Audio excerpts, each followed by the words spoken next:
Speaking with police officers can be intimidating.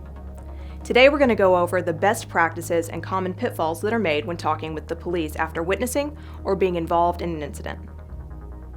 What should you do when you're reporting a crime to the police? Every case is different, but simply making a report of a crime, such as being the victim of a car burglary, could help the police catch perpetrators or retrieve your belongings. In these situations, you're clearly not the target of an investigation, and what you say should not be used against you. If, however, at any point in making a report to the police, you feel the questioning is turned into an accusatory nature, or you simply feel uncomfortable answering further, you should invoke your rights to remain silent and hang up the phone or leave the station. If the police attempt to stop you from ending the interaction, invoke your right to have an attorney present and stop talking. When reporting a crime that you witnessed but were not involved in, you need to be sure that the officer understands what you did and did not see.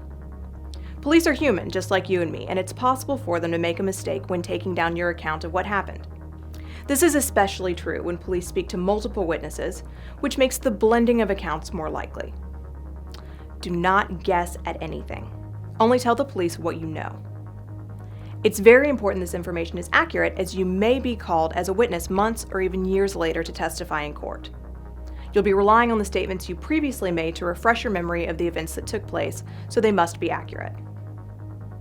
If you're reporting a situation where you were involved, for example, if you were forced to protect yourself or another against a crime, do not make any statements until you're able to speak with an attorney.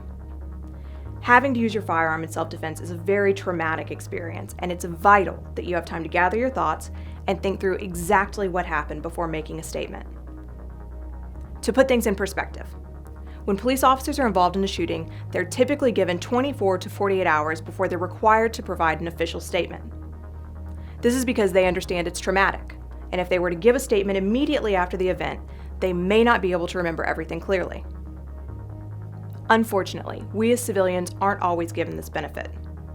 You absolutely do not want to say anything along the lines of, "I killed him," or "I kept shooting him," when you're reporting an incident to 911. All you need to do is dial 911, tell the operator you're the victim of a crime, an ambulance is needed, your location, and hang up. So, if you're in an incident where you're forced to use self-defense, tell the police you invoke your rights and you'd like to speak to your attorney before making any statements. Additionally, we see people forget to invoke and exercise their right to remain silent because they're still worked up from the incident. It's crucial that you take a moment to cool down, not attempt to intervene in their investigation, and if questioned, tell the officer you want to speak with your attorney before making any statements.